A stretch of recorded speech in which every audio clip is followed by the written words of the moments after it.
Remember the 4 minutes? Now it's unfair to him if we didn't do it to everyone. So you have to pay attention, guys. 4 minutes, go. Okay, hi guys, my name is Jamil and I'm going to talk about CloudSat. So what is CloudSat? It is the fashion rental and resale marketplace. So our mission is to reinvent ownership and to actually nudge fashion consumption into a more sustainable direction and help optimize fashion production, consumption and monetization. So unlike most capital-intensive industries like real estate, automotive, which have pretty developed sharing economies, fashion retail, being one of the largest capital-intensive industries, is purely ownership-centered. So there are a lot of points here. I won't have time to delve into everything, but these are some of the key industry bottlenecks that we believe dynamic ownership can address. I will still point out some of them. So mainly it's the increase in the return on investment into high quality, and I want to specify high quality, fashion production through the hybrid resale and rental solution. It is an increase in new-to-file customers, which has already been market proven, and it is also growth in loyal, recurring, and highly engaged customers. So this is the platform itself. CloudSat has built proprietary platform solutions that were developed in-house, and our purpose was to create an Airbnb experience for fashion with built-in tools that would help us quickly scale and, more importantly, leverage our toolkit and analytics through unique kind of engagement model that rental creates, and leverage it for industry incumbents, which is retailers and designers. So here is just the quick user experience interface. Our business model is hybrid. We're 40% marketplace, 60% wholesale. And 2 months ago, we launched our cross-platform mobile application and working on improving our marketplace functionality. Our big plan, though, is to actually evolve and repackage the backend, the tech, to create the enterprise white label solution and provide re-commerce indirectly on behalf of brands. And here is the snapshot of our target audience. So as I mentioned, we work both with the end clients and we are addressing the industry players. Our goal is to establish ourselves as the key re-commerce operator in GCC and further on in broader MENA market, which we think is very promising and undertapped. So you can see it with the re-commerce penetration numbers, which is only 5% here compared with 30%, which I think for us is a great spare capacity and optimistic regarding the demographic trends and also the wider industry trends with the re-commerce adoption, which is also exemplified by the broader trend. So re-commerce is set to comprise 40% of the item profit margin by 2030. So that's the snapshot of our addressable market. Considering the traction, we only launched 2.5 months ago. So for now, we have only had 7K of overall turnover. However, we have a great experience overall. We actually were the re-commerce operator for some of the largest industry players in the CIS region. And our goal by the end of this year is to grow scale to the number of 500 US orders per month. And yeah, 30 seconds. And, which is the key part, and something we are fundraising for, is to build out and commercialize our enterprise solution, which we are set to build provided we have sufficient funding within 9 months. So what we're looking for is a 400K investment, primarily into the omni-channel and enterprise solution development. This is also the snapshot of the team, and I will just be happy to get in touch and tell you more. Thank you. guys, yeah, your slides have a lot of text. Don't tell her that you're not going to invest because of text. Okay? Or all the slides, all the format, all the showmanship. You can give that as a feedback, but not as a reason not to invest. Same thing for the guy here. So, I forgot your name, sorry. Google. So, when it comes to showmanship, yeah, it's important probably to stock up investors. You are entrepreneurs who are investing. So it's different, okay? You're not ignorant. So, yes, you can give that feedback, but it's not a reason not to invest. So, when you're playing this investment game, it has to be really, do you believe in this person?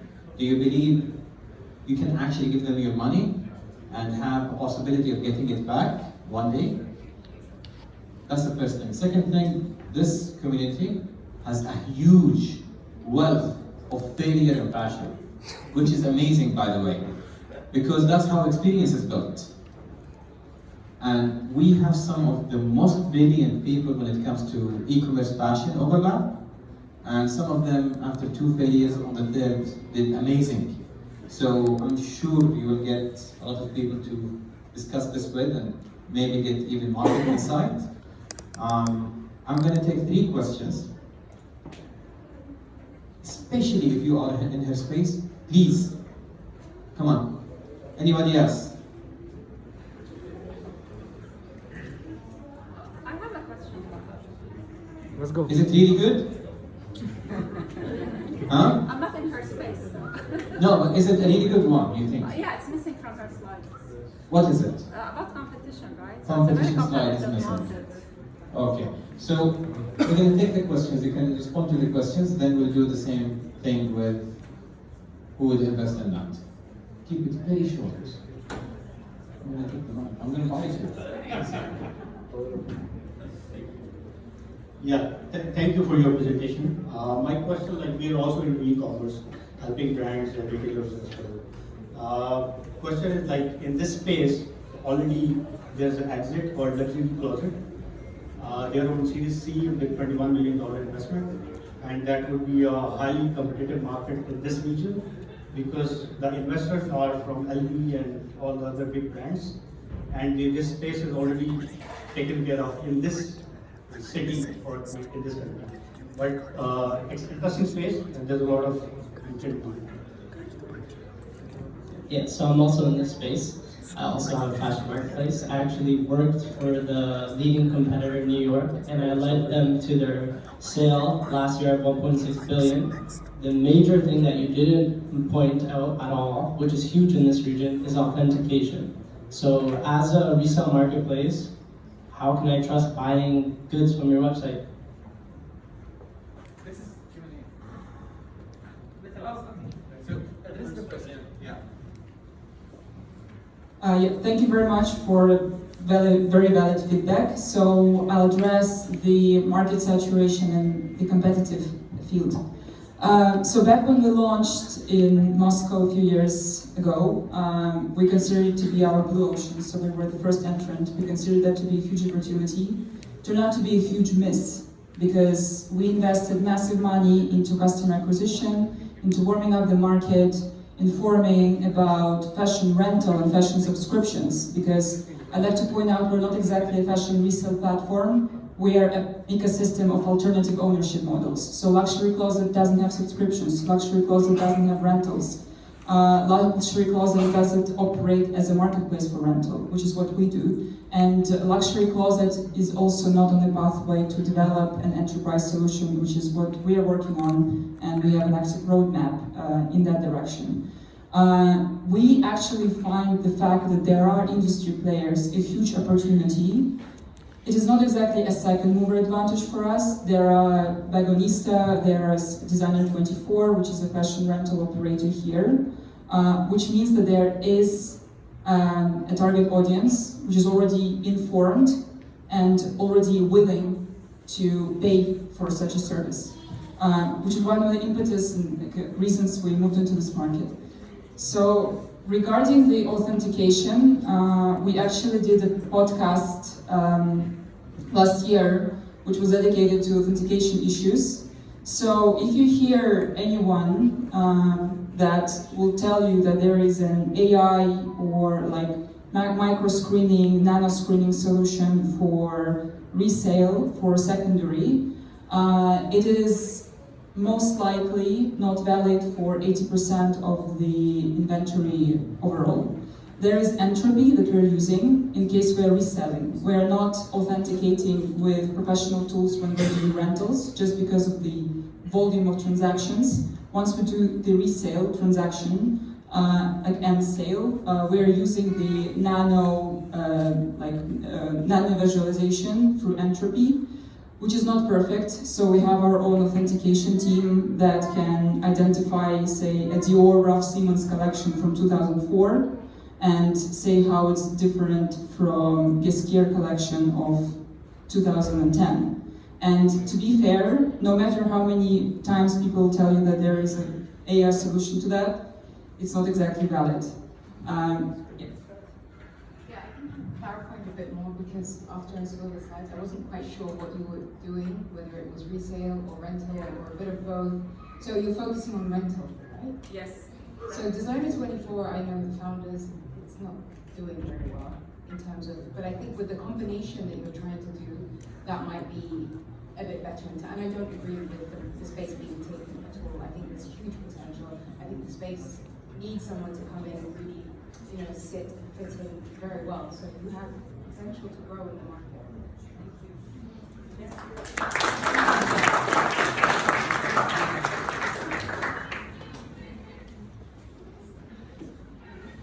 Okay.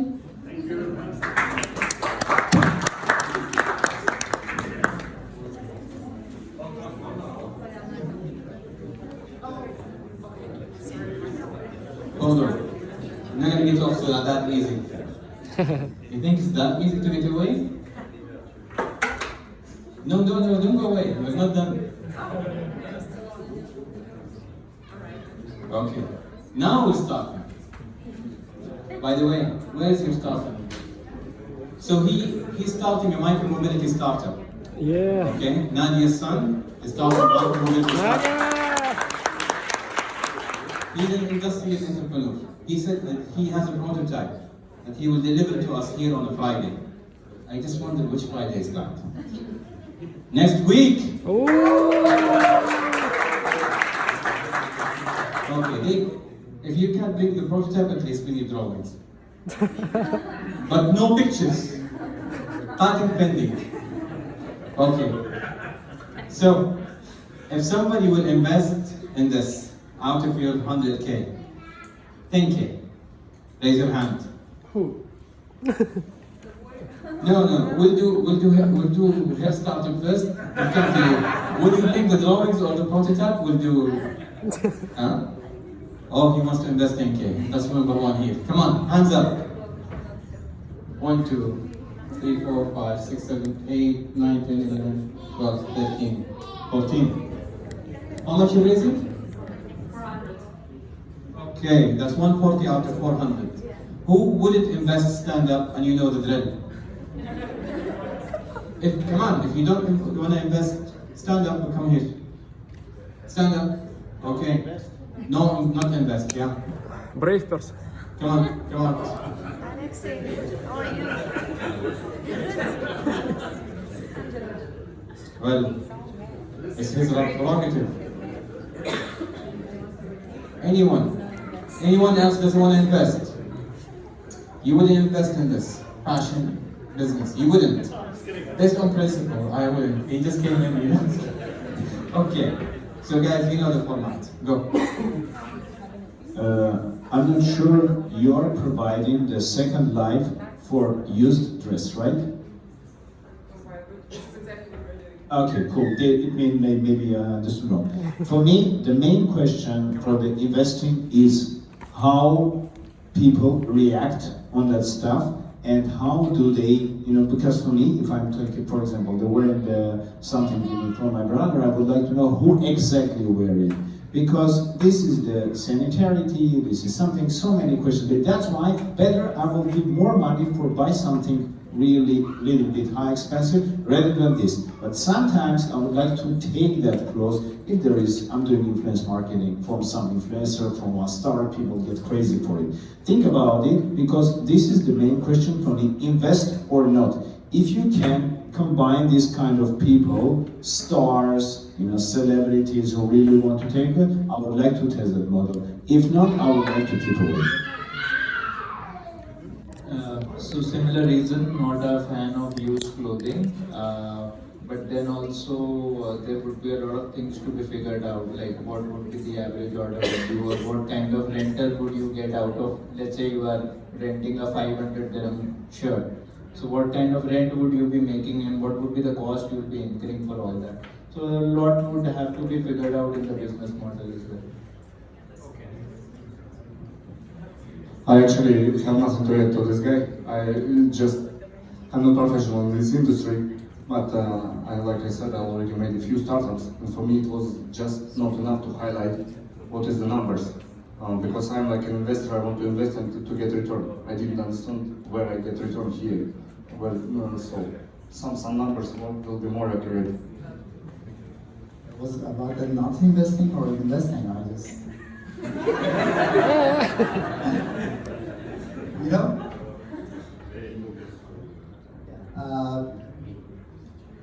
I guess in the fashion industry, you have to sell yourself first. I guess if you try it to sell yourself first, I guess it's more appealing. It's more appealing. But generally, sustainability doesn't matter for me, and I guess this is a trend, and trend doesn't fly. I guess if you work on it, it would be investable. Thank you for not investing. So that's the people who will invest. You have a collective response?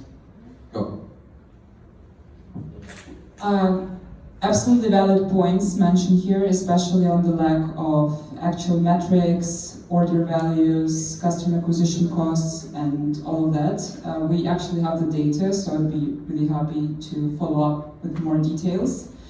Regarding the stigma towards the retailers, most of the time when we go to a Zara store, we don't usually know how many people have tried this item before us. With us, you get a 100% guarantee that everything that you will rent has been pre-cleaned. Our partner here is Washman. We work with the finery. We have our own technicians, so everything is 100% cleaned. Even with some hotels, you may not be exactly certain how all your bed sheets have been cleaned. So this is something that we really address very seriously and take care of. But it is a legitimate concern. It takes time to bring essentially a pointer from, well, you're using a used room with a used towel and a used bed sheet towards, well, you're renting a used dress. This is something that we're addressing and working on. Hands up, guys. Good luck. The business model does have viability, by the way, because if you look at like one of the most famous startups that came out of Dubai in fashion is Garderobe, right? And there is also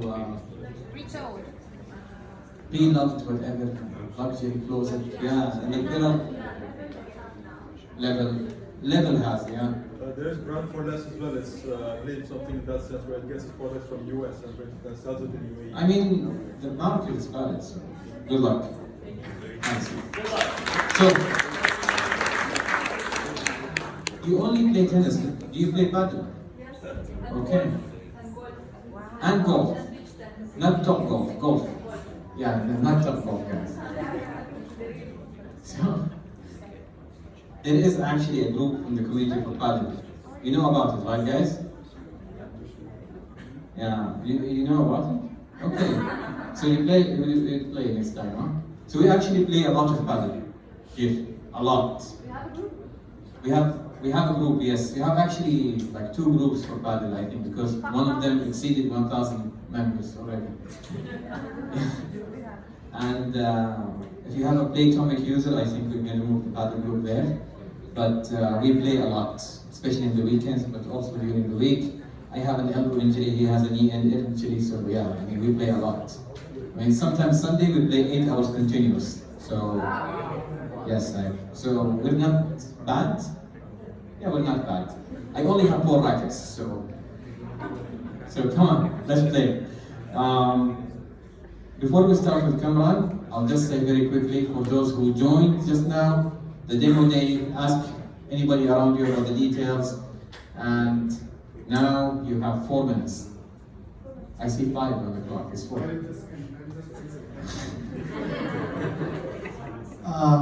The name is Kamran. Hello guys. One poll kind of, who have not monopoly money but real money? If there is an interesting project which you can find viable, can I have just a raise of hands please? We are talking about real money. No? Smart. Okay, thank you so much. After this, perhaps I need a little energy and a bit clapping would help. A lot of clapping. I've got one trick. Okay, let's have a big clap for Jamil for putting up If time is up, we clapped. Time is up, they clapped.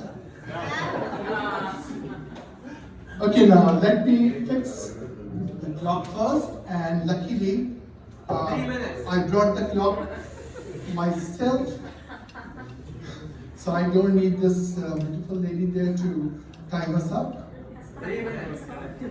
Just a minute, just a minute. Let me start.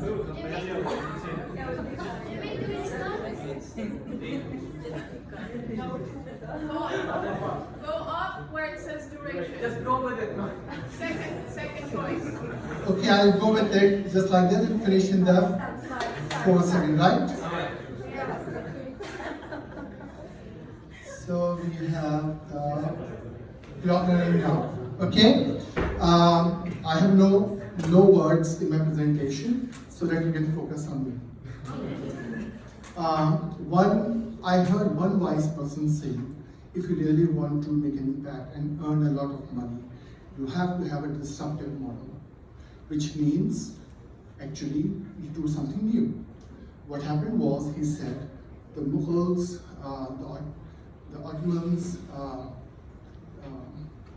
Alexander the Great, to have power, they did something very innovative and disruptive, and so did Apple and Bezos and a lot of other people. I am presenting today a disruptive model in the event industry. When I say about the event industry, we are talking about B2B, business to business, trade, where sellers and buyers meet. Okay? Why I think it is disruptive, and there is no model as such, because it's economical for everybody who attends.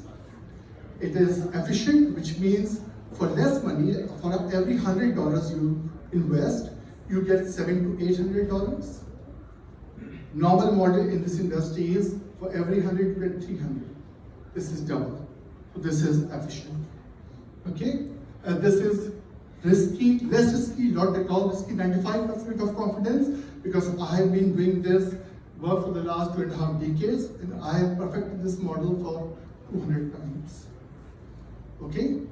And this is also have a less carbon footprint on the events, on the world. Right? Now, I will relate the model.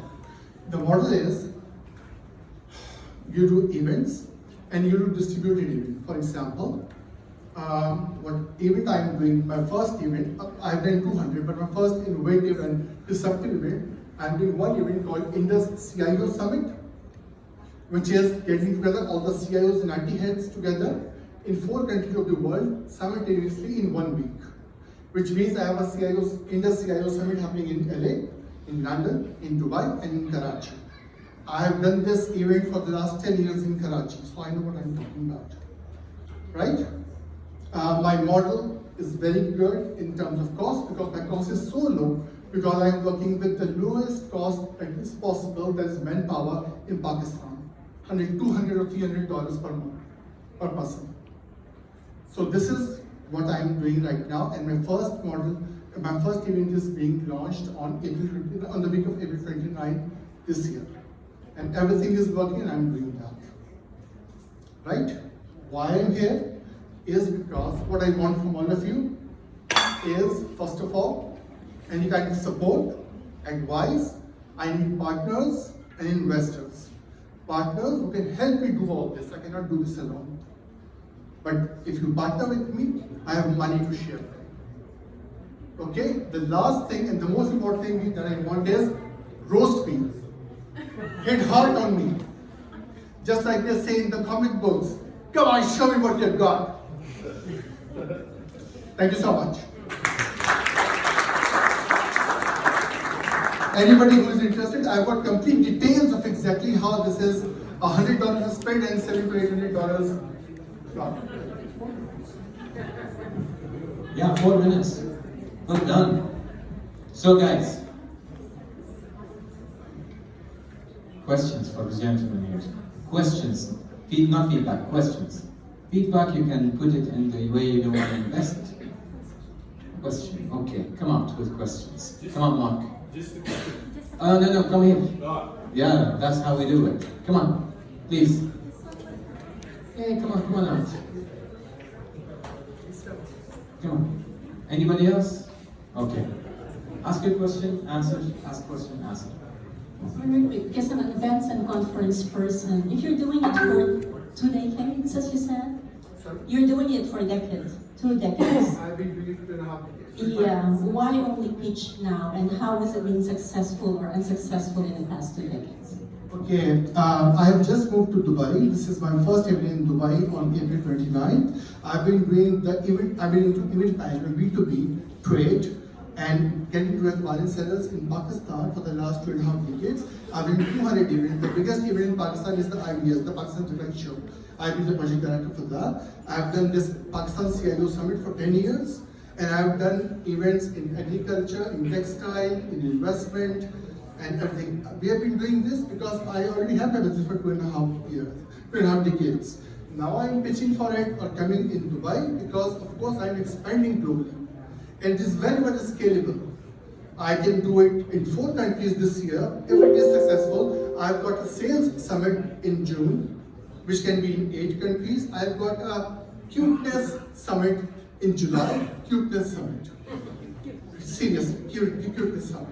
And that is going to be in July. So it's a multiple model. The more we get experience, we can expand the countries if it works. I hope I have answered the question. Yeah, so I just had a question. Like, besides your very low cost of implementing events and your 25 years experience, what differentiates you from the other competitors? Because you mentioned something about disruptive technologies in your solutions. I just want to understand that. Since I have repeated this model for 200 times in 25 years, I understand it very well. What is unique is nobody in the world has come up as yet with a distributive model of events. For example, the events that you see is like JAGX, right? 1 place, 5 days, so many people. I'm talking about something, 4 different cities. For example, I'm planning for London, LA, Dubai and Karachi. People don't need to travel. There's going to be 1 day gap between each event, and 200 or 300 CIOs getting together in LA, in London. If they want to do business with each other, they can always get together on Zoom. So that's a model which has a less cost for everybody, and somehow, because I've been in this space for 25 years, nobody else has come up with this model. Okay. I've not seen any. Okay. That's why it's just something. Yeah, I get it. Alright, so you explained that you've been doing it for 25 years, like 2.5 decades, and the fact that you have a low-cost model. One of my questions was the disruptive part. The other question though is, you explained margins, but you didn't give examples and what you're looking for in terms of investment. Ready? Yeah, of course. I didn't give example because I had only 4 minutes. I can always talk one-to-one, communicate with each one of you who is interested in detailed model workout. As far as the investment is concerned, it is variable. Like for example, I don't want a fixed money. I want an investor who can actually invest with me as the project goes by on a monthly basis. Let's say my project is 4 months from now. I'm not talking about money because I don't have any investment to make except for my HR and some money that I perhaps would need.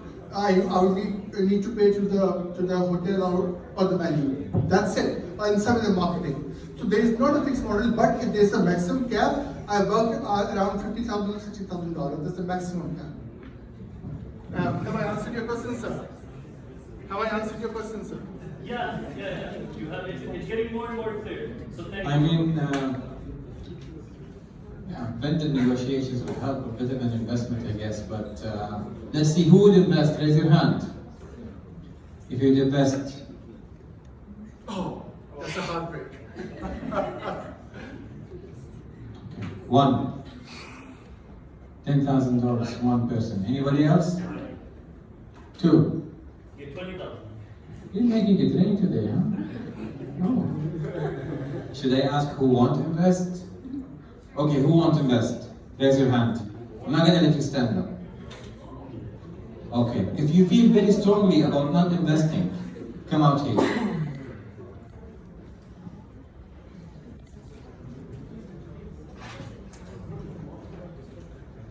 Come on. Anybody who feels very strongly about not investing, come out here.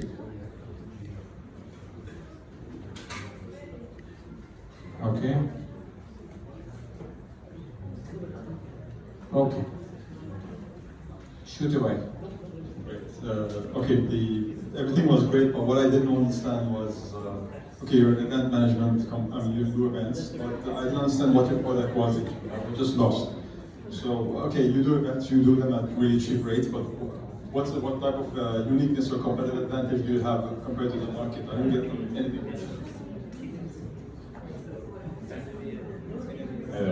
I really appreciate the energy that you come at it with. So I think this, Guys, sorry.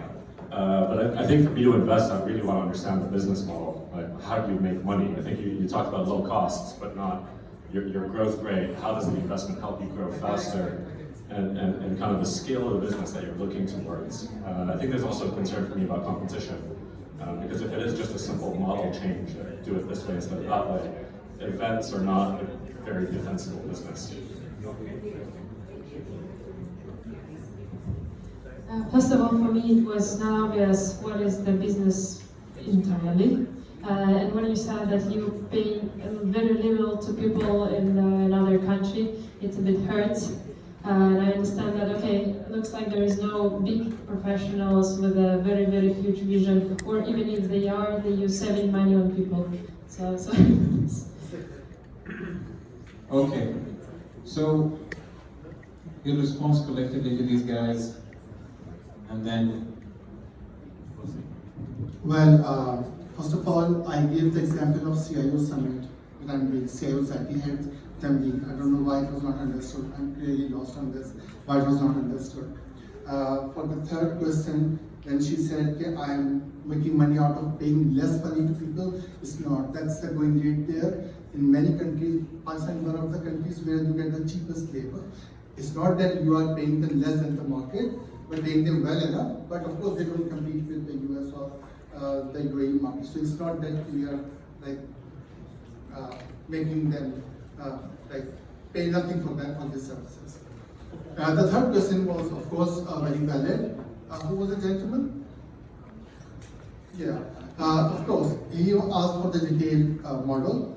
I have complete details model, and how it works is there are three models of revenue in events that we do, B2B. Sponsorship, exhibitors, and delegate sales.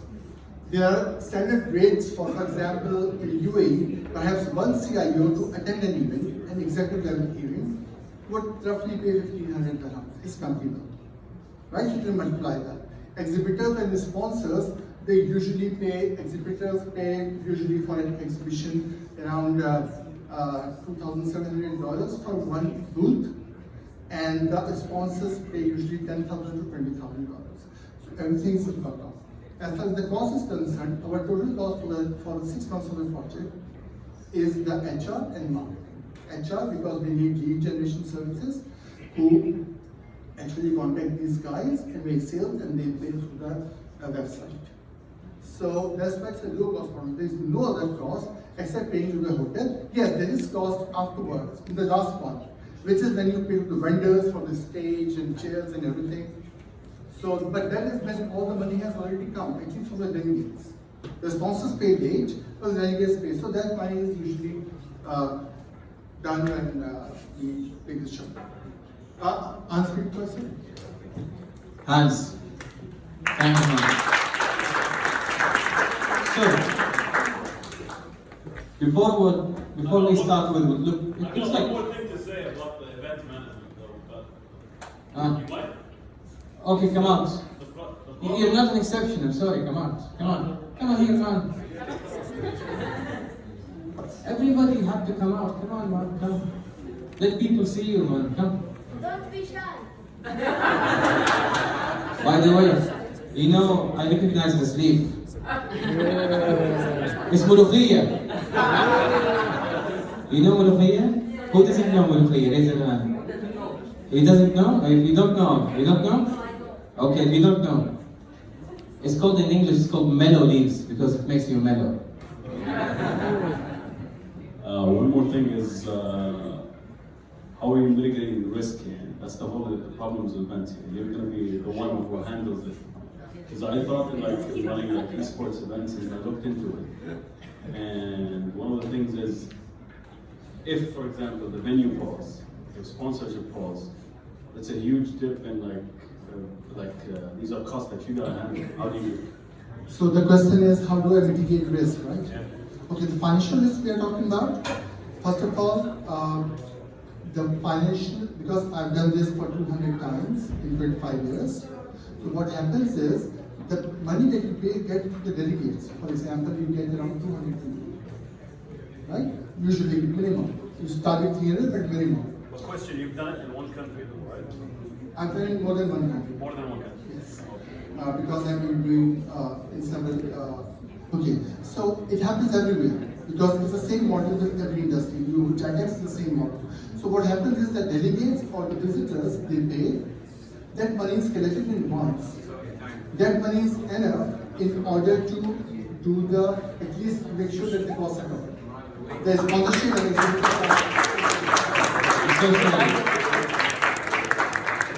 Sidebar, guys, nobody exceeded 15 minutes, this is 17. Sorry, come on. So, before we start with the presentation, stand up, guys. On your place, you don't have to move, just stand up. Just don't stop who's next to you. Just do this, you know? Yeah, you need to wake up. Come on. Okay, let's try something. Oh no. No, you see, sometimes in these kind of places, the floor is made from what's known as engineered flooring. It's basically base flooring on plastic. So let's do this and test it. Stomp. Come on, stomp. It's not gonna break, unfortunately. Otherwise, they're gonna sue us. They're not gonna let us come again. Have a seat, guys. So we just have this and a couple more. She's gonna make it fun, Beatrice, right?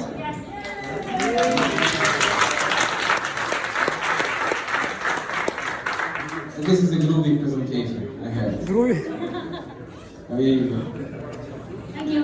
My name is Beatrice and this is my first pitch ever.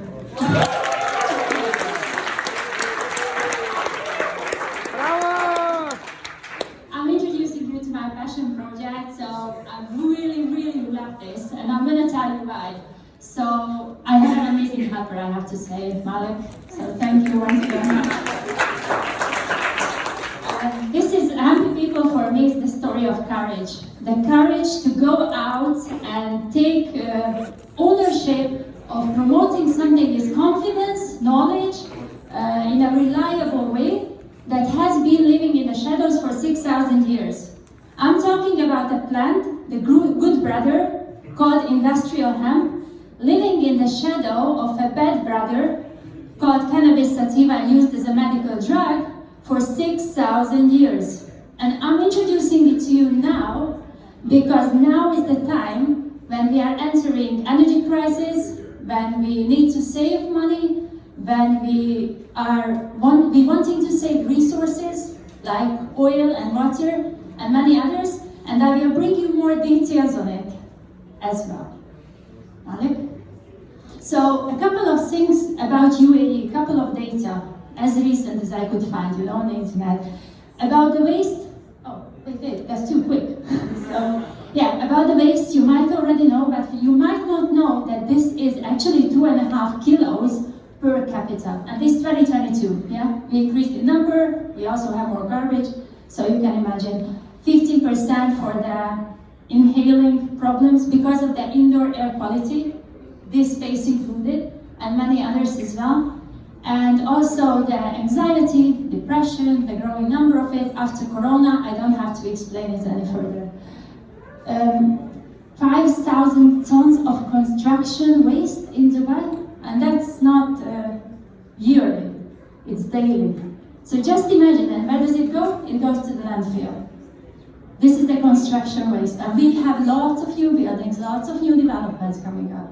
So very soon we are going to see waste left and right, And the greenwashing, I find it very important to highlight because it's there, and this is where I say that promoting something is confidence and knowledge and bringing the data and bringing research to show what you want to say.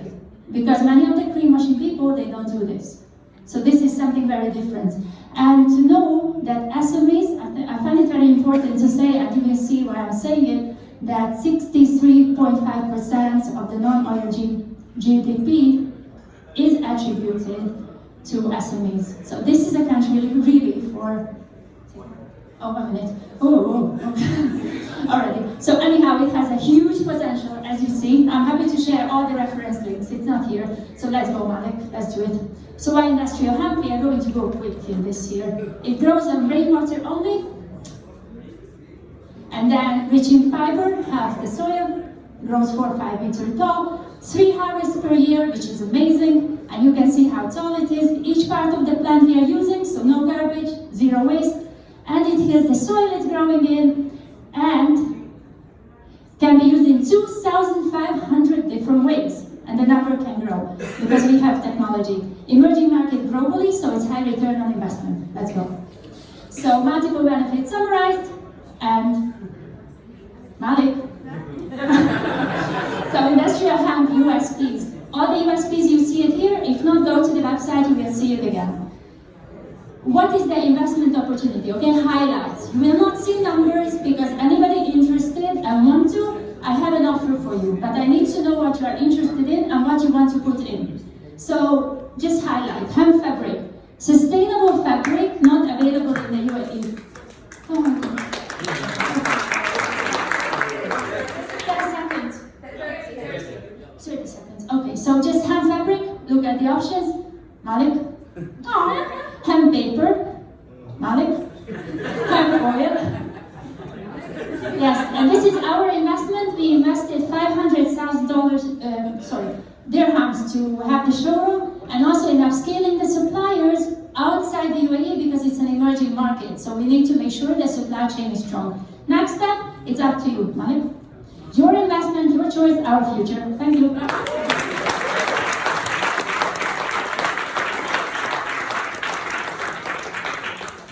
So she misled you. You can't smoke this stuff about it. So that's good because that makes us out. That allows us to stay out of trouble actually. So thank you. But I love the video at the end. It just showed you that there is already a store, right? So you have an e-commerce element or no? Yes, e-commerce, a store. We laid a very good foundation. We're gonna go further. So that's interesting. I'm gonna skip the Q&A and go directly to investment. So, I don't know if you know this, but a country as conservative as Pakistan, which is considered a conservative country, that actually started growing hemp in huge amount of acres now. You know why? Hemp is the best CO2 sink, and it does fix the soil as well. And the government of Pakistan is actually growing hemp in huge masses of land, and they're getting credits from the EU against the CO2 offset. So they're actually doing a lot of that. But hemp have been used since 6,000 years ago, I think, to make ropes, oils, especially hair oil, textile, yeah. Actually, there are a few fashion brands out of Dubai that are doing hemp clothing, local brands. So it's definitely an industry that people don't know a lot about. It's still emerging.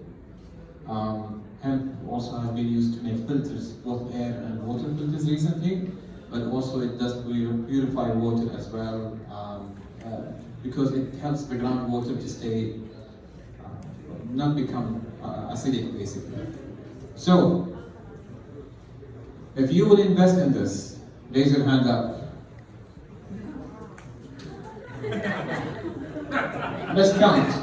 1, 2, 3, 4, 5, 6, 7, 8, 9, 10, 11, 12, 13, 14, 15, 16, 17, 18, 19. You have more than 500,000 dirhams here.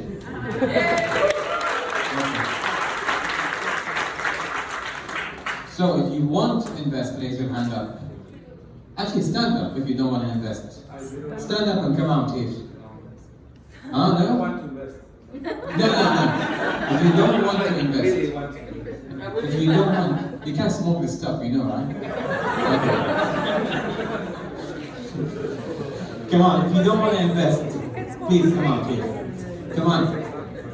Naysayers, come out. If you don't want to invest, don't. No investment, no money. No money for Beatrix, come out. No money for Beatrix Club comes here. Now, this is a roast. Should be nice. You're nice, man. You came a couple of times. And no, you came here before.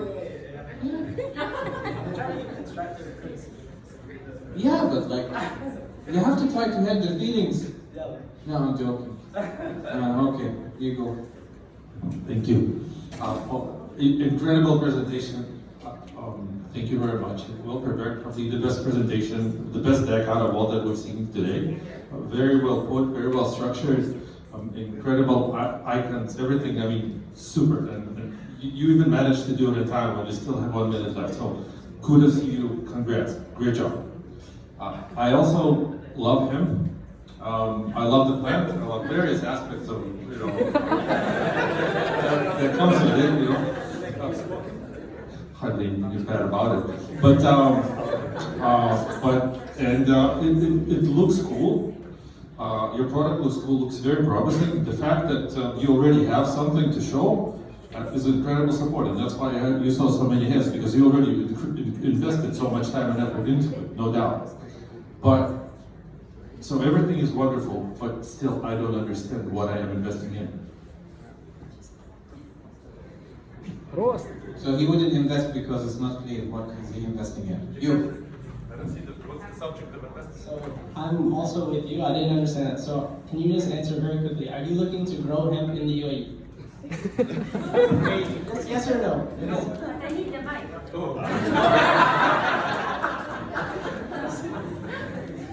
So, answering the question, can we grow industrial hemp?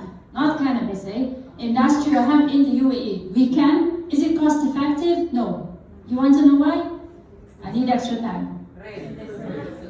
Rain, also water is too salty. So purify the water, have the greenhouse, way much more cost. Easier to import the raw material, make the building material here and pop up your houses. Well, can I respond to the other? What to invest in? Oh, your investment, your choice. Yani, if you don't know what your choice, better you don't invest. So just one more quick thing. Also, I used to be in this industry in Toronto where cannabis is federally legal. I think starting off your presentation by saying the THC variant is very bad and it's evil, I think that's a wrong way to go about your presentation, because at the end of the day, you're appreciating the plant as a whole. This is just a different type of the plant. So you're growing industrial hemp, but you have to appreciate the plant as a whole. You can't, I would, like that beginning at the start, you lost me right there, because you're literally looking to exploit the plant, from my understanding, because you're not appreciating the plant as a whole. You have to appreciate both strains, everything. He won't invest. No, not the end. Sorry. So, he wants to invest because she hates one type of. She hates one type of the plants. Okay. So I won't invest because I can't smoke it.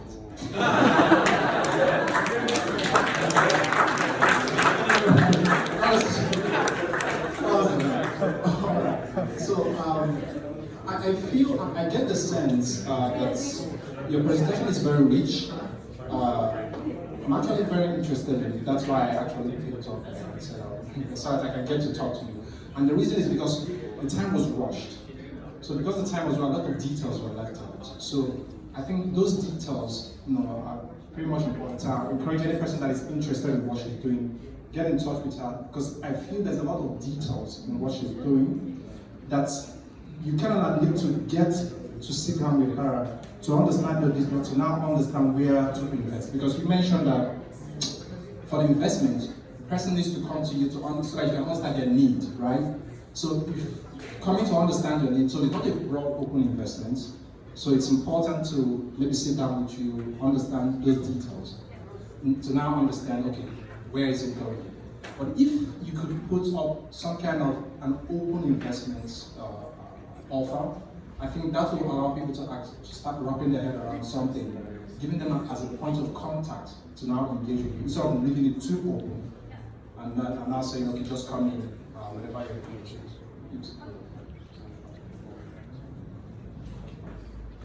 So you'll get a chance now to respond to all the naysayers, but I like this thing about if you don't know what to invest in. Damn. I think we never actually tried that.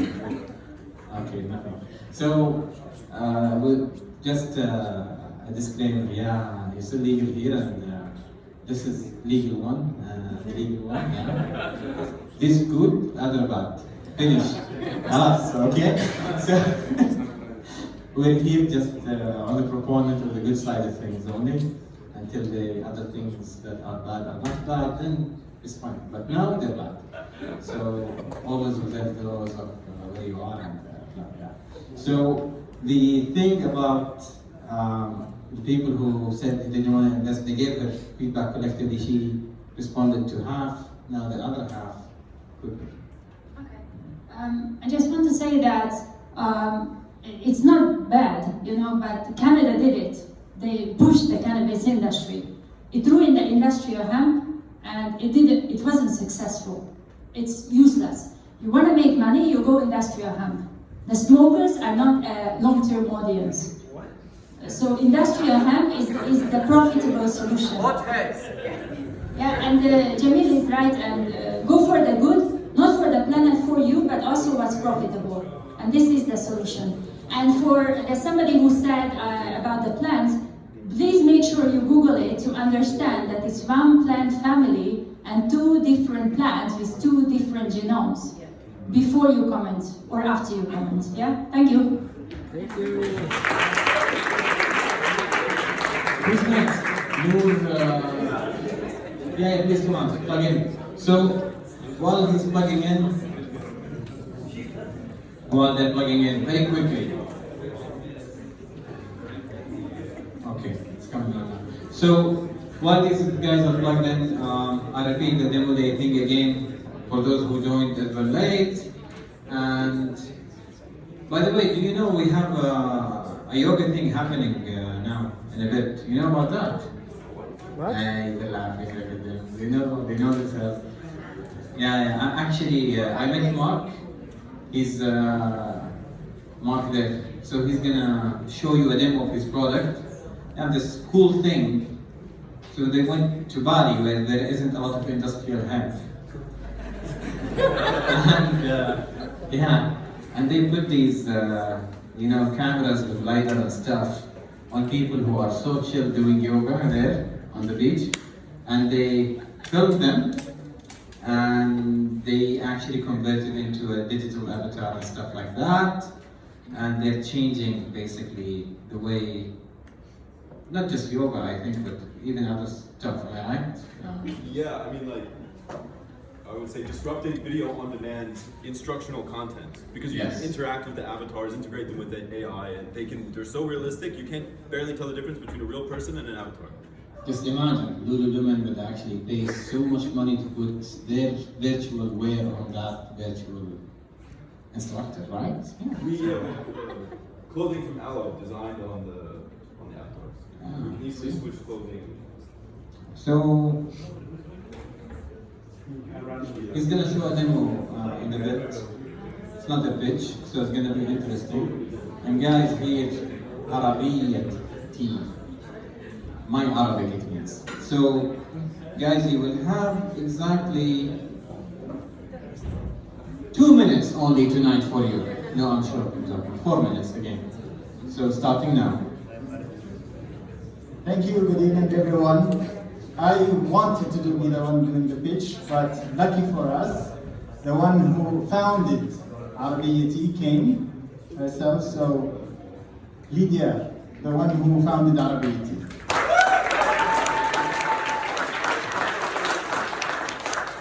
Thank you guys. Being an introvert, it's super difficult to be in front of the people, but as an introvert, I'm shy, but I create beautiful products. So Arabiyyat is an online platform for teaching Arabic for adults and kids, and we make Arabic not only fun, but we teach Arabic quick. And please put your hands up in the air if you think that Arabic is difficult and you learned Arabic, yeah, and you don't speak, and your kids have issues as well. Please. Yeah.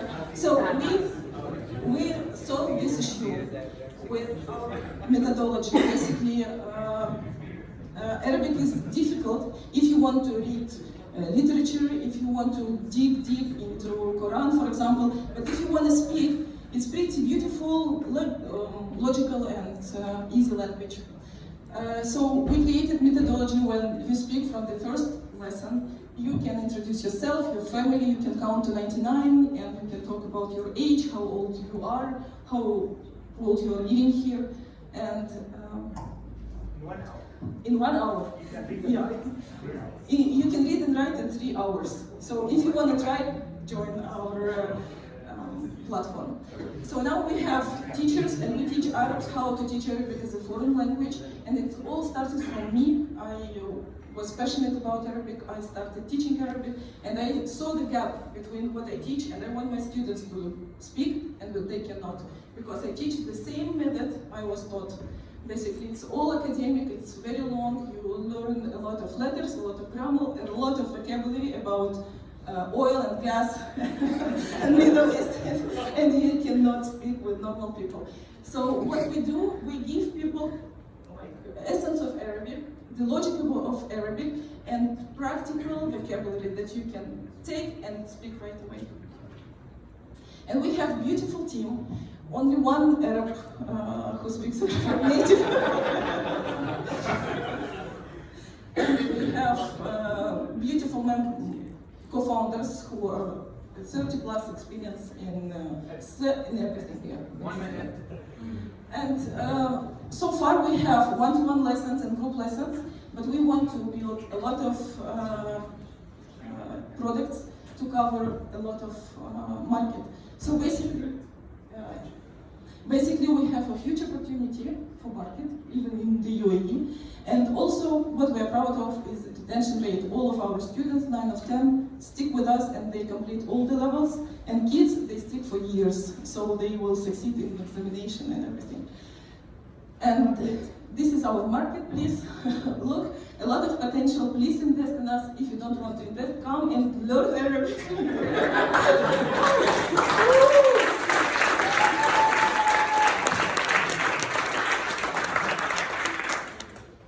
So before we had hemp, and now we have black magic.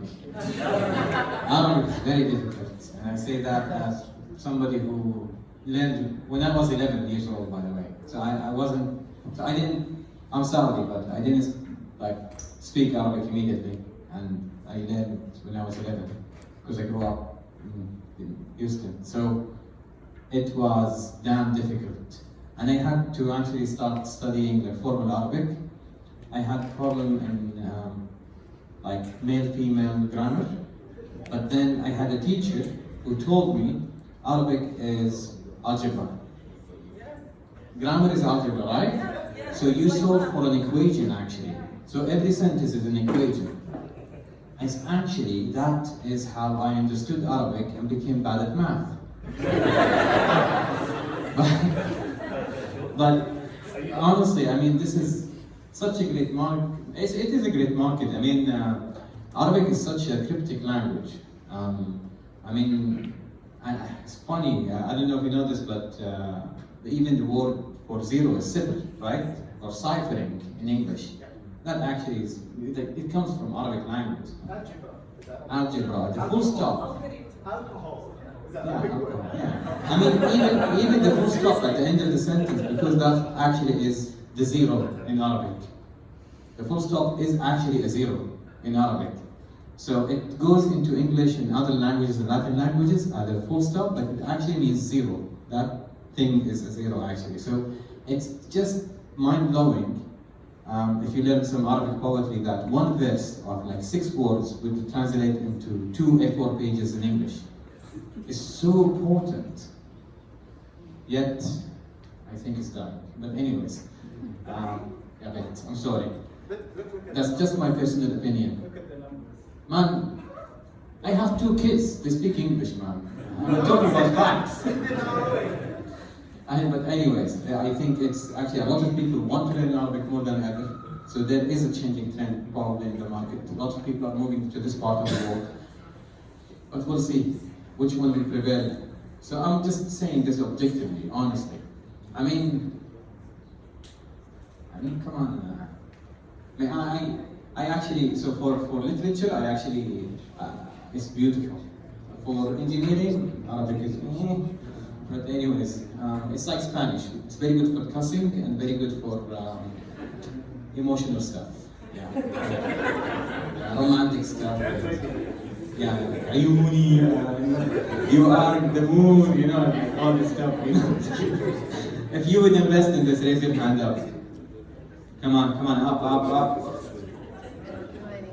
You got like $380,000 here. How much are you raising? Now, how much are you raising? 600. They're raising 600, okay. So, give these guys a demo maybe. Like one day, a free trial. Free trial, guys. So, only teach them, if you give them free trial, only teach them, Naam, so far استثمر. That's it. I will invest, nothing else. Okay? Just, Inshallah. No. See? Huh? No. He give you the Arabic inshallah, that's not good. Yeah, just teach them to say, you know, nah, so fast. It's a legally binding contract. Verbal contract is a legally binding contract. So, that's not a legal opinion, by the way. So, who would not invest? Raise your hand up. Up. Okay, stand up. There are not many of you. Come out here. See that guy at the end there at the back? I think he's going to say, I hate Arabic. It's fine. Yeah. Probably a smart guy. I know what he's going to do. He's going to, I don't want to invest because only 1 billion people. Oh, what? Go ahead.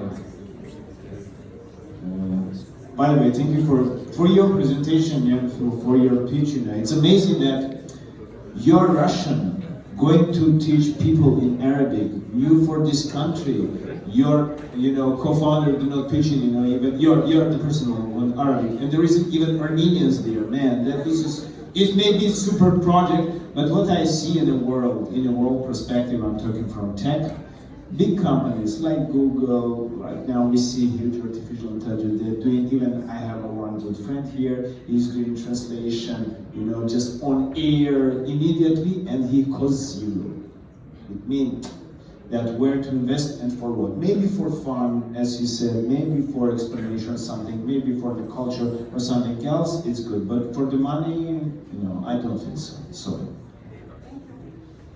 No, I mean, I love the concept. I think it's very much needed, and I love the way it's presented and the fun look and all of that. I just didn't get the scalability of it with where you are in terms of performance. So I read that in 2 years you signed up 60 customers, so why not more? Right now, why you not invest other than people? So you need more data. So I need more data. I didn't get why you So go ahead. I have majored in linguistics in the university. I've learned like 3 or 4 languages. I tried learning Arabic as well on Duolingo. Found it super hard. I mean, I tried it over and over and over. It was very discouraging, so I pretty much gave up.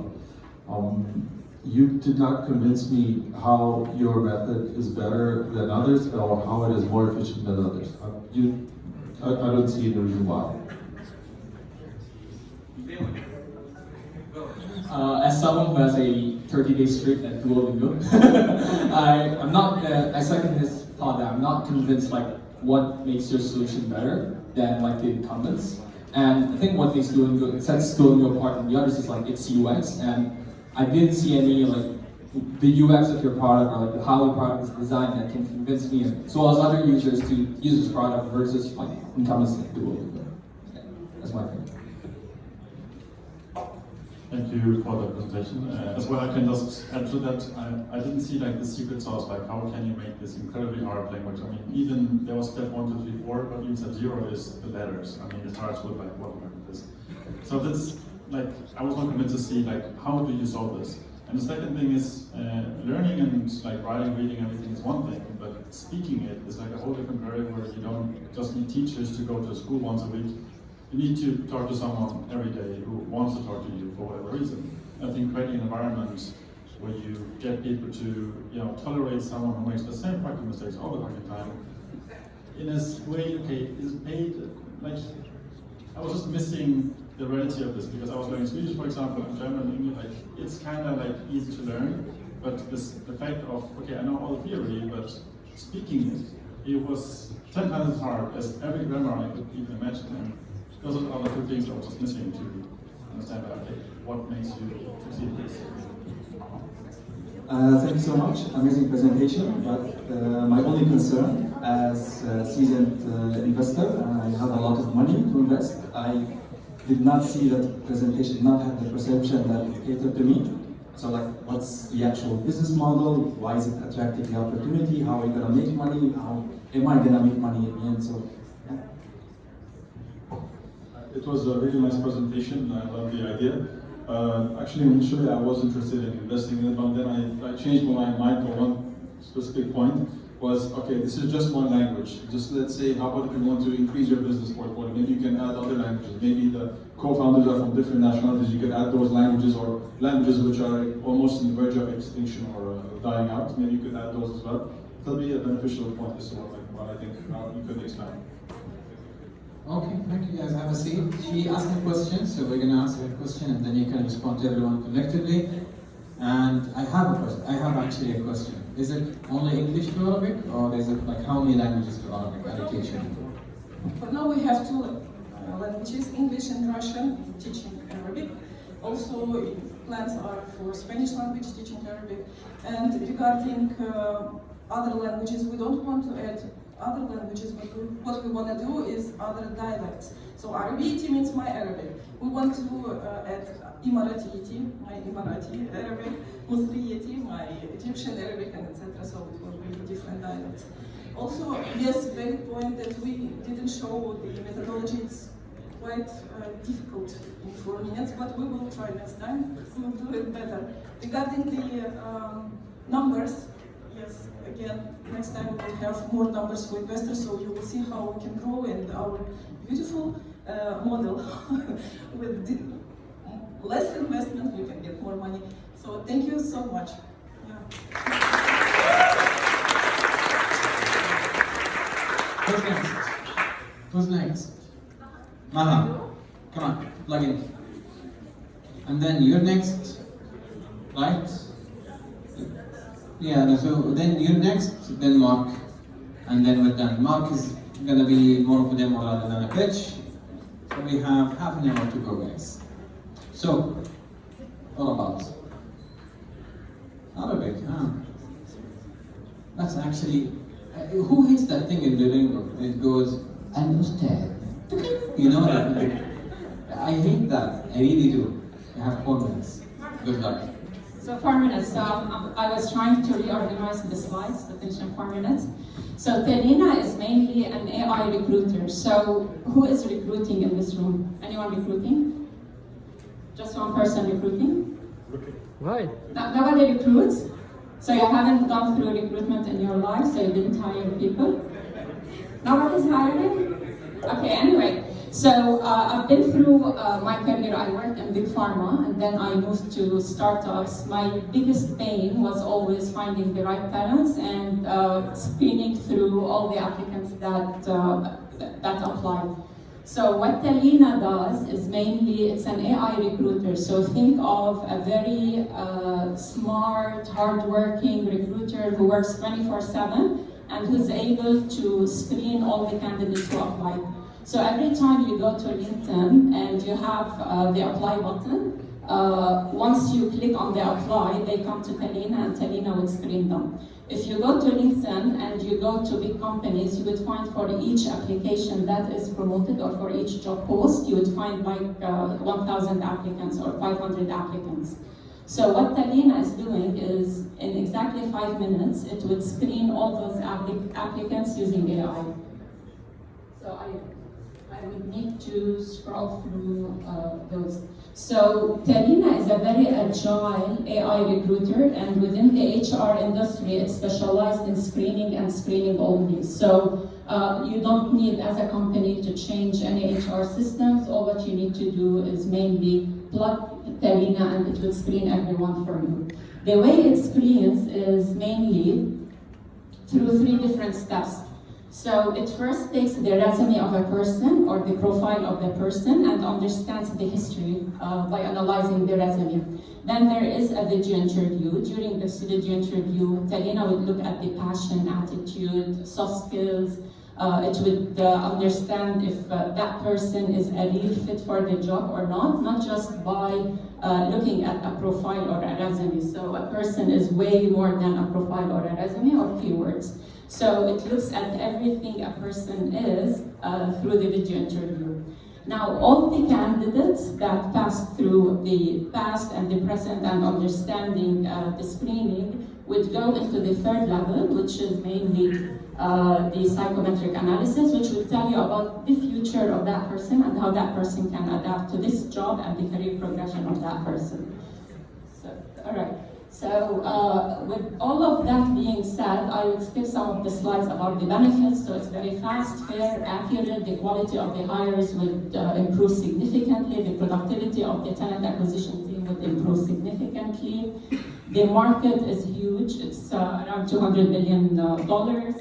And it's growing aggressively now with AI.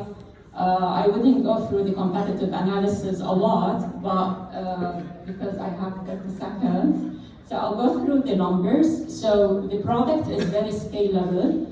It's mainly, the revenues we gather are mainly from subscriptions on position level. And the scalability of this product is global. So they go online, they subscribe, they can access it from the US, Australia, day one. So it doesn't have any limitation on geography. The CAC, so the customer acquisition cost, is at $3,000, and the lifetime value is at $40,000. So it's a very attractive space for investors. Exit strategy is very clear. So we have multiple exit strategies, either with current job boards like LinkedIn and Indeed and all of those, or companies who are our customers within the Fortune 500. I still have the 30 seconds left. Oh, okay. Yeah, okay. So anyway, multiple exit strategies. The team, we have Dr. Hassan, who's an AI, a PhD in AI. The ask is $750,000 for 15%. I'm done. Okay. Questions?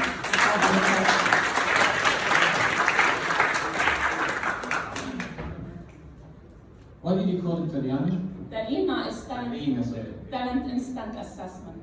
Sounds like a personal name, a person's name. So, who will invest in this? Raise your hand. 1, 2, 3. That's 30,000. 30,000? She'll take it. No? She doesn't want it. Keep it. You will take it? How much are you raising? 30,000? No, 750. 750. Okay, we're halfway. No. Okay. Who wouldn't invest in this? Raise your hand up. Wouldn't. Up. The most difficult person to come out because he's locked inside. Please come. Come on. Man, I know it's really difficult for you to come here, right? Okay, if you want, come. Otherwise, I need just 4 people now. Stand up if you will not invest. Stand up, just real place. Stand up. If you're not investing. Not investing. If I am halfway, can I make it? Not a question. Now, if you're not investing. Okay, ask quickly. It's about the screening process. It's very attractive, the idea, but the reason why I didn't decide to invest is because the screening process, especially the second and the third, how do you train the model and how you value the second and the third, which is the attitude, soft skills. So this is the core of Talina. So Talina is mainly about the video interview, and through AI, it's the large language model. So think ChatGPT and everything around it. So it's the new era in life. So we take the video interview, we transform it into text, and then we analyze the facial expression, tone of voice, your assertiveness, confidence, and all of that. Now, you're not investing. You have your reasons, right? Just say your reason without a. Okay? Go. Competitive advantage. What is it? Okay, that was a question. What's your reason? I didn't hear. That was a question what you just said. Why you're not investing? I didn't hear any competitive advantage. I've seen I've heard about this. There's a lot of companies already doing this. What's the competitive advantage? She's saying you're basically. Actually, I can understand what's the value that you're providing for your customers and final users. But all your competitors do the same. I can understand the values. Defensibility, it's likely to be a feature from the major platforms. Thank you guys, have a seat. So, they said the reasons. Now we get to respond. So mainly that's the slide I skipped. So what everyone does is keywords matching. So 100% of the ATSs today and the systems, they would take keywords and they take the current employees, interview them and match to it. So those are bias mainly, so it's full of bias. What Talina does is it eliminates bias completely, so it's very fair. The way it is fast, it eliminates, so it's not this one, it's mainly this one. So we don't do keywords matching at all. A person is never a keyword. You are a person, you have passion, you have intellect, you have assertiveness, you have a character that none of the competitors is currently working on understanding. The video interview, there are so many video interview platforms. The majority of them do not do the analysis, but the headhunter would have to go through the video interviews and watch them one by one. We do all the analysis ourselves. Benchmarking against current employees would embed bias into everyone's hiring, and this is a major problem, specifically in Europe and the US and North America. And the majority of the candidates, of the competitors, would go against cost per candidate because the way they analyze it, they want less candidates. On the contrary, we want more candidates to increase the pool. So we do all the costing per position. So those are mainly the differentiation between us and the competition. And we packaged it in a way that nobody else did. So a lot of other competitors will do so many other things, and you have to change your whole HR systems to adopt them. We are very agile, we plug in, we can start actually screening 5 seconds after they subscribe. So there's no setup cost, no nothing. So she basically said you're wrong. That was super feedback. I appreciate No, she's being nice. Would you change your mind? Raise your hand if you change your mind, the three of you.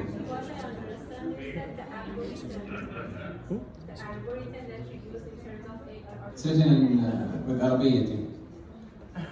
No, I'm joking. No, would you change your mind? Yes, no.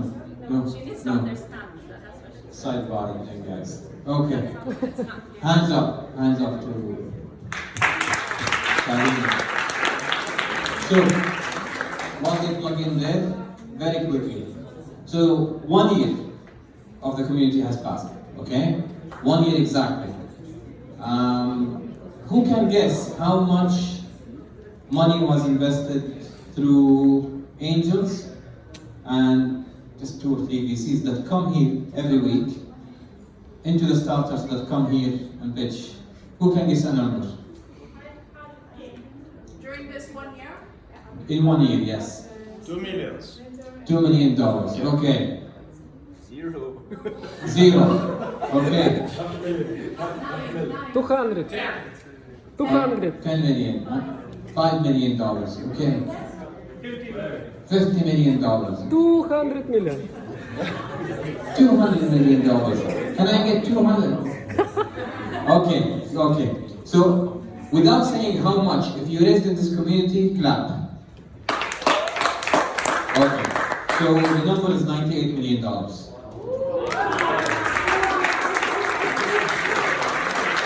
Now, if you raise through this community $98 million, like you're part of this $98 million, if somebody asked you for a commission, if somebody asked you for free equity, if somebody asked you for anything against the money you raised, clap. No, honestly. Repeat the question. Okay, that's the point, guys. This is the point of this community. Okay? Oh my God, they asked you what the money? No, but really, that's kind of the point. The point here is, it's not guaranteed that you will raise, but everybody here is set to help. I mean, we want to create a give first effect, and it is kind of a home away from home. Now, before we start with this, this is the mentorship program. I hate the word mentorship, but it is actually quite important. The concept is quite, it's abused. The concept is abused, unfortunately. So somebody's like, can you mentor me? I was like, because in reality, you can't really work with someone without learning as well. So this, I don't know, the positioning of a mentor is quite, I don't like it. I don't know. That's me. That's just me. I know it's an important concept and I know we need to do it, but I just hate the word. Okay? Empowerment.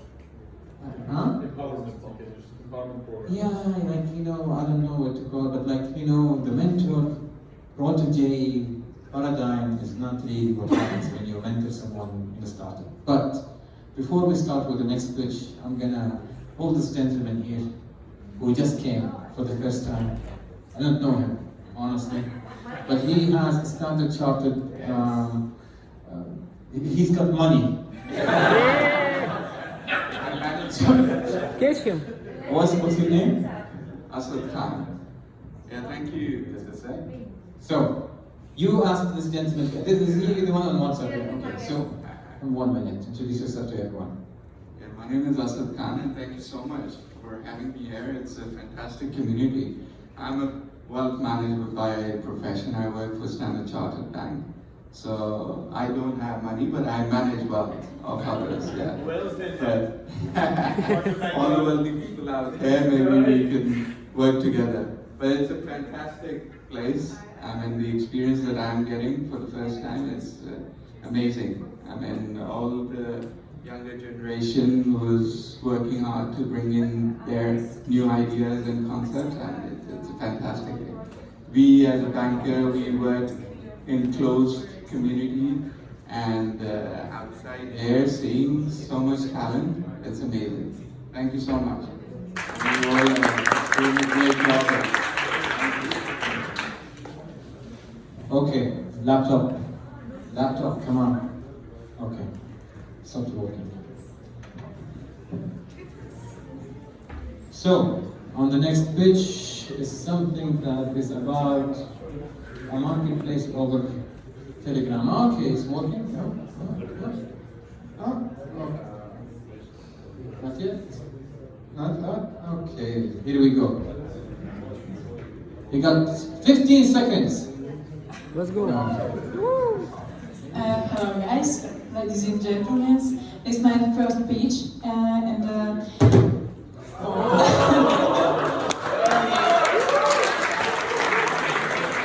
very short.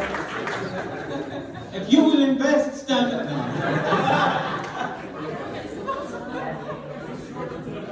Shut up and take my money. How much?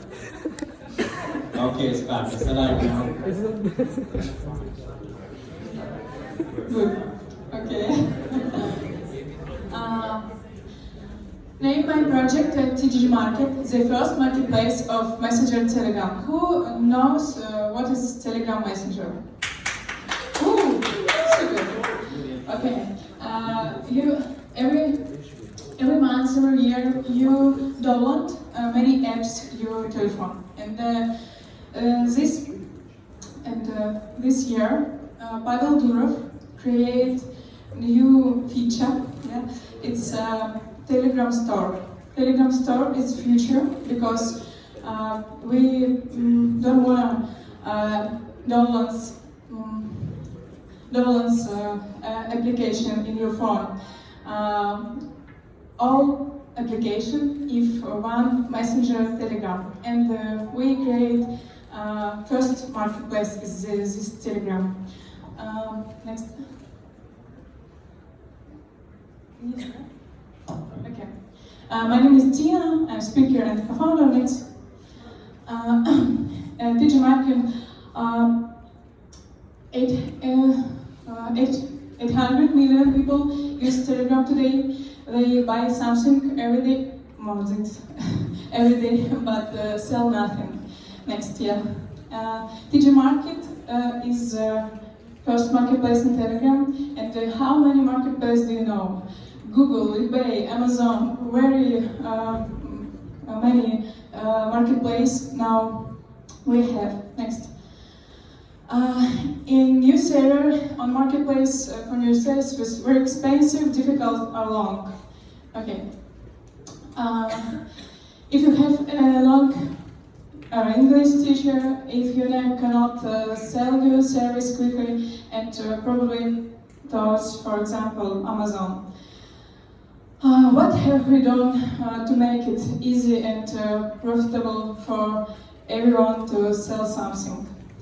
We have created a technology solution for the messenger with which you have product of service card and several buttons, for example, learn more, pay. Now promotions and selling you guides of service take a few minutes. This evolution of marketplace of the 20th and 21st centuries. Newspapers, Walmart, online stores, stop please, Amazon and TGIF Marketplace in Messenger. Next please. This is market, yeah. Amazon sells by country, the world's largest online marketplace. Very big market, yeah. eBay, Amazon, Taobao. This very amazing and big market in the world. Next. We search a Russian market and Kazdev Russian market, and this person for Russian market person long 62% log into Telegram at least one a month. 66% Russians say that Telegram has a delivery of message and loading of content. Telegram, Russian people think Telegram very good messenger. Okay. This mathematical of very big Numbers. Yeah. Yes, sorry.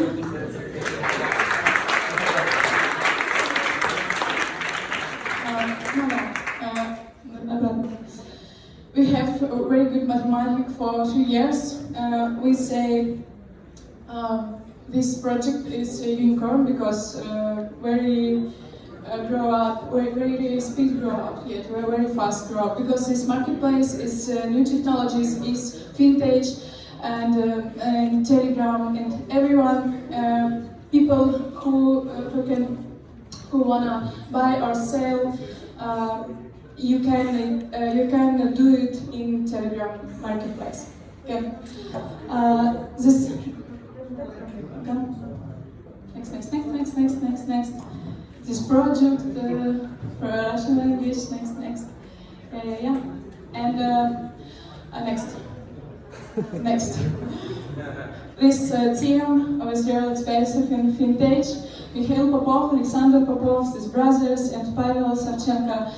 This second project and first project, 100% in the angel deck, first investors, Hemp project. They give them 400% for their first investors. Yeah. Okay. In the first vintage project. Next. Roadmap. Next. Investments. We raised 1 million for 10% of the company. The international company will open it in the Delaware or Dubai. Delaware, no, so mistake. And intellectual property rights will be registered in the name of the company. Next. My name is Tia, this is my contact. Thank you very much.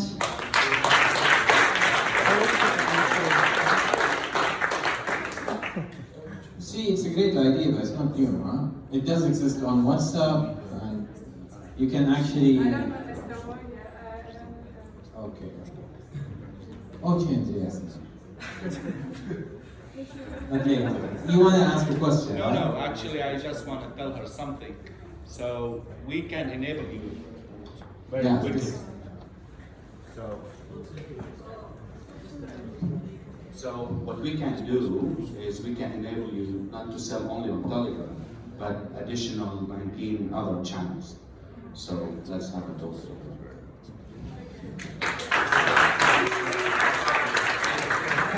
So, if you would invest in this, raise your hand up. 10K. So you don't have to install another app. You go use this. By the way, the table, the numbers, is this dollars or which currency? It's Russian, I think. Rubles. Rubles? Yeah. This is a euro. Yes. Rubles, huh?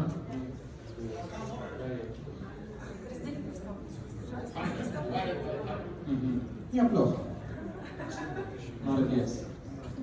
So, okay, so divide by 27 to get in dollars. But still, that's a steady growth. So there are actually a lot of solutions that are in this space, but there are more. Now, there's this new thing, it's not just marketplace, there are now chat-based apps.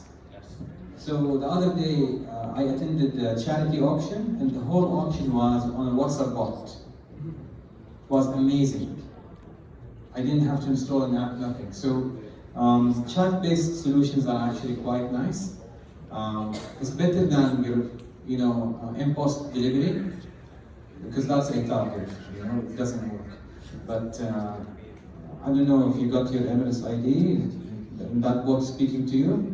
Now that's the bad type of it. Right? There are actually really good experiences, especially on Telegram, because Telegram APIs are much more friendly, and I think that's why maybe it gets. But if you would invest in this, raise your hand up.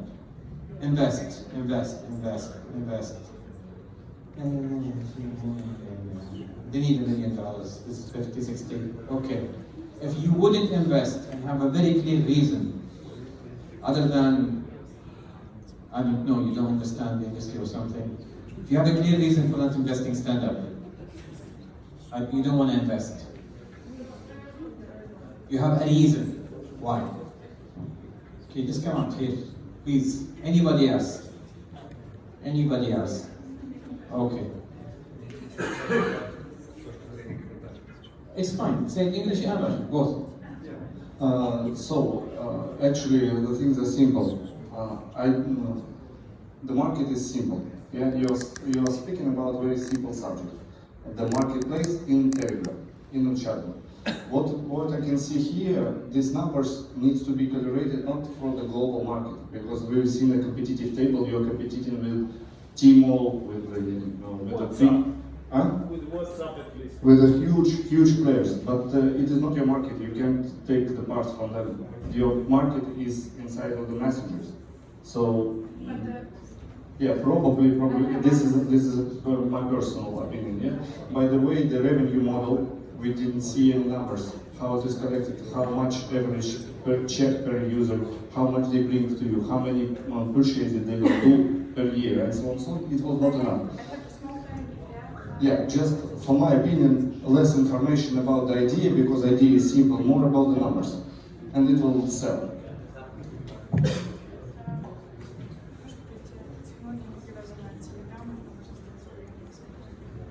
This technology is not only on this messenger, it can be on any. So it's a fintech technology.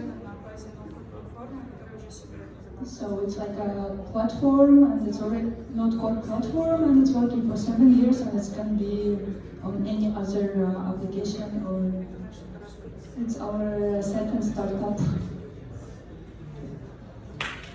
Okay. Thank you guys.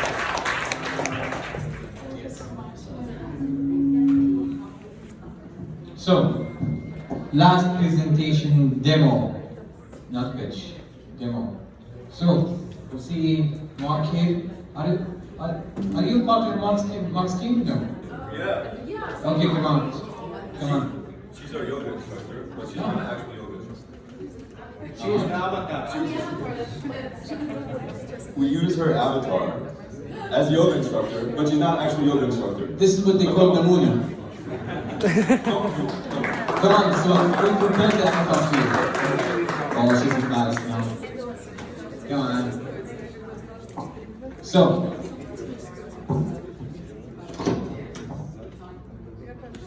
if you haven't scanned your QR code, Shiny is here to do that as well.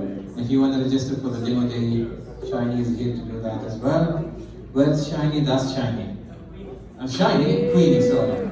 We have another person called Shiny. But there are this, they have this thing about these names. I like how she proves her. Yeah. I'm so sorry, Queenie. My bad. It shows how awful I am, yes. How what?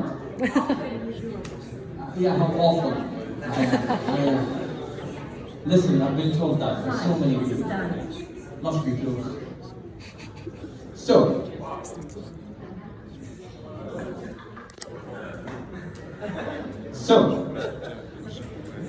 You want us to talk through anything or just go through the experience? Man, it's your world, we just live in it. Go. Let's go. Okay. We'll just quickly go through the experience. We'll say that we've been working on this app quite a long time, but we finally got to this final product where we had a proof of concept just yesterday. So, working for a while, but finally there. So we'll just start the experience.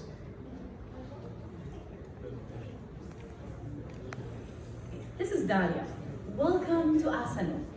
Tell me which experience you're interested in today. We have guided Ashtanga yoga, or we have HIIT, high intensity interval training. If you want to learn more, just say help. Help. Oh, one second. Guys, who will do that? Yoga. First version. Prototype. Anyway, she said namaste, let's get started, but it's a little bit hard to more hear structures, with more this virtual worlds, speaker. and outfits coming soon. But for now, tell me which outfit you prefer. We have acid wash yoga onesie, or aloe airlift set, or to proceed in my current outfit, press S. Yeah, so we designed quite a few outfits for the avatar.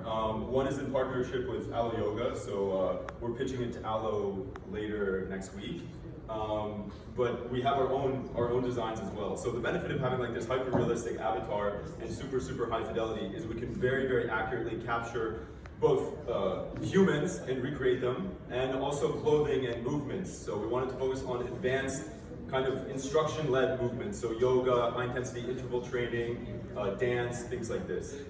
So now we'll get to see one of our outfits. Acid wash onesie. So now it goes into the class itself.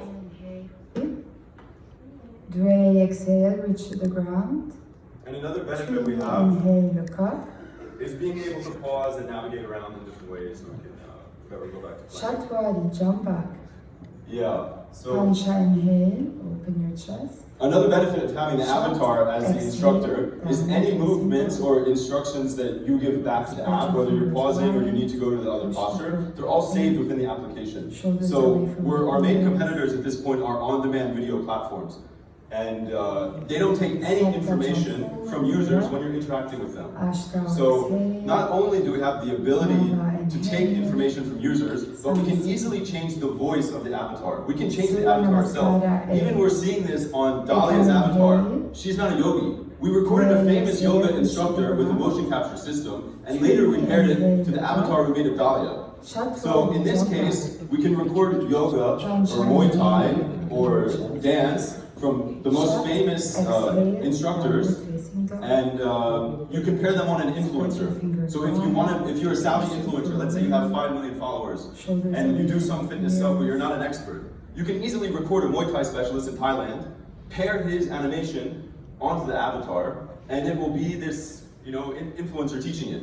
So I think these are kind of like some of the main advantages of having this this avatar. And then later when you integrate it with AI, it can be very efficient at learning user preferences, etc. But yeah, we can remove the sound, it's fine. But then, yeah, we can go Last to the... one. Oh, I come inhale. Do I exhale? I have to do it manually. Oh, you can turn it off, actually. Inhale. Yeah. So we can...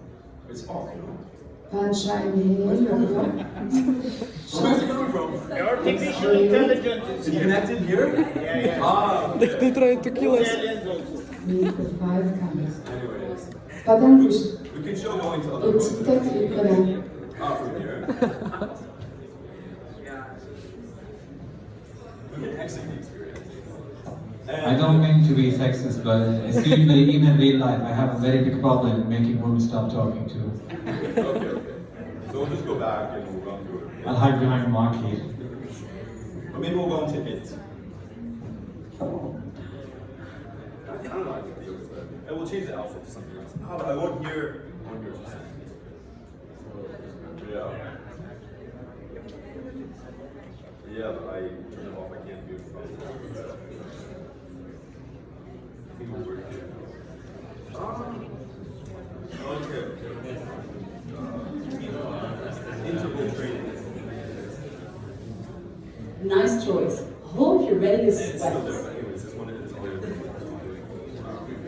We have more structures, more virtual worlds, and outfits coming soon. But for now, tell me which outfit you prefer. We have acid wash yoga onesie, or aloe airlift set, or to proceed in my current outfit, press S.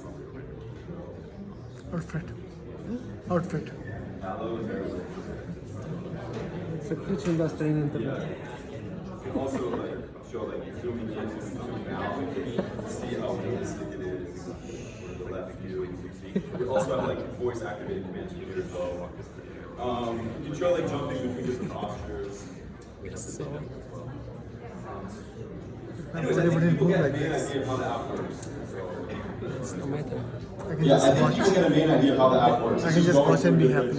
different movements at this stage. But yeah, all the movements are recorded from advanced teachers in yoga and physical training. So, I don't know if there's any questions. Like, we don't need to. Yeah, I have a question. Are you raising? Now, yes, yeah. Because I feel like when I was thinking about it before, I feel like no one could really conceptualize the idea. So I thought it was better just build an actual proof of concept that would be the look and feel of the app, and then from there raise funds. How much are you raising? Now I'm raising a seed, so like around like $800,000. Okay, and how big is the market for this, you think? So I haven't found any. A lot of this technology is very new. So like just these hyper-realistic avatars are relatively new, like within the past year. Integrating them with voice is new. Being able to scale how quickly you can create avatars like that are super realistic. All this is super new. So I haven't been able to find anyone that's doing avatar-led yoga or high-intensity interval training or anything like this. But the market for like virtual fitness and yoga apps, just app subscriptions alone is $4 billion US, led by Alo Moves, Nike, like Asana Freeletics, yeah, there's many of these companies, and they're starting to use AI, but they haven't got to the point of like really creating the teacher in a hyper-realistic way, which is what we wanted to focus on. So, how do you raise this funds? Is it like safe note, or do you have a valuation, or what? I'm a little bit one-dimensional in how I operate. So I was very focused on building the best proof of concept I possibly could. And then once this is done, it's almost done. I mean, we're going to build some other user interface, other virtual worlds, other avatars, some influencers, some other experiences, some other languages. But yeah, I focused on this. Now once this is done, I'll look into raising. But I haven't made much progress. I have a good deck, but that's it. What do you do? My job? Yeah. I was creating digital, like hyper-realistic versions of cities of real estate assets for JLL, Jones Lang LaSalle. So I was a global product lead for Digital Twin, and I've been working with more than 5 years with Epic Games and Unreal Engine. I've even got grants to use this technology for creating digital replicas of real estate assets. So this is why I know the technology and I know the industry very well. But yeah, today was my last day. No shit. Yeah. I couldn't publicly talk about the app when I'm at JLL, you know what I mean? So these were issues, yeah, so I just left. So we did a big project for Abu Dhabi government, Digital Twin stuff. Welcome, man. You know what they say, misery loves company, so welcome. Thank you. Thanks. No, I mean, you took the leap, huh? Yeah. Look at this one. Man, honestly, so Mark came to the community about 9 months ago when we were in Neem Lounge. And he showed me a very early prototype. He showed me a couple of videos on his phone when they were recording the instructors. But basically what you tell me is that I can go and for argument's sake, record the Dalai Lama and put him here to actually... Yes. So he can do anyone, basically. And the difference, yeah. I mean, we're speaking with some big influencers in Saudi that I know for quite a long time. Even the owner of their influencer agency, the agency's taking in more than $80 million. So the idea of recreating the influencers, when you make them, you can either have it as an app, a mobile desktop app, or an interactive retail display. So this is the avenue I'm trying to do. What if, and I'm not being facetious or funny, but what if the model was overweight, like in real life? Yeah, you can see it's a very customizable, it's called MetaHuman. So, even her, she has a tattoo. I don't know if you guys saw it, but the avatar has a tattoo, which is the same tattoo as she has in real life. We can create any, super replicas, yeah. Can somebody do it? So yeah, so the plan for obviously the proof of concept, you're just showing the instructor. But a lot of the fitness apps actually have AI that recognizes yoga poses and all this other stuff, but you use it as just set your phone up and see yourself doing a pose, or you're doing it correctly, okay, check. But imagine this, many companies have this, so we can easily develop this tech. And then the check you're doing the pose correctly will come from the avatar's voice, not from and you remember it in your database, So yeah, that's part of the roadmap. So Dalia, I have a question for you. does this count for your exercise? Like as you exercise for a day now, you don't have to exercise anymore. No, the thing is, so maybe you should Show your app. go. Yeah. Tell them about the app. So it's funny. I'll start and then she'll go into it. Yeah. But so we worked on this project. She was a dancer, so I wanted to capture a bunch of different movements because I wasn't sure exactly what the best fit would be in the market, whether it be yoga, fitness, DJs, or dance. So Dalia's a dancer, a very amazing dancer, and she moves her body in pretty interesting, abstract ways. So I was like, okay, if I create her, like at least we'll show that the suit works to capture any types of crazy movements. So we did this project, and then I met Jamil, we're kind of just going slowly in what we were doing, and then we secured a commission to work on an arts installation of an anti-chatbot chatbot, and you talk through. Yeah, exactly. So they were. Yes. So it's kind of using the same, a very similar style technology to produce, instead of having a yoga class or fitness or some sort of instructional video or like a holistic space, it's more to interact with an artist avatar for an artistic experience to fit in a gallery here in Dubai. And this is kind of being, this was an ongoing commission, it still is an ongoing commission, but the experience is very different. This is a conceptual art project, so it's kind of like a funny take on current chatbots like ChatGPT. So there's an over-dependency and over-reliance on current chatbots. So this was more to kind of make a critique. So instead of answering in informative ways like, hello, what is the size of XYZ, some like Google question, the answer, this is a chatbot that kind of talks more about emotions. So I would come in, make an introduction, the same way you've seen previously, but at the same time I would ask you, okay, how was your day, or what are you feeling right now? And based on a wheel of emotions, you would pick the emotion that best describes you at the moment in any sentence of your choice. You could say like, I'm having an exhausting day, and with natural language processing, the avatar will capture the word and then respond in a movement that I've pre-recorded with all the sensors.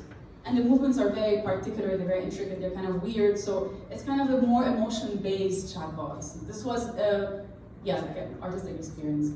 So to say that this can be adapted to all sorts of use cases, but in Mark's project, this is about different use cases than this one. Yeah, and also, so we presented it at this art gallery, but we'll run at an event in Arts Club on the 27th of February, patrons party. So it will be a 4-meter display of the avatar, and people will go and ask it questions and interact with it. So, so it will be a good opportunity for some publicity. Did you get any investment yet? No, I haven't been looking properly. I wanted to finish the stuff correctly before really going into the market and finding it.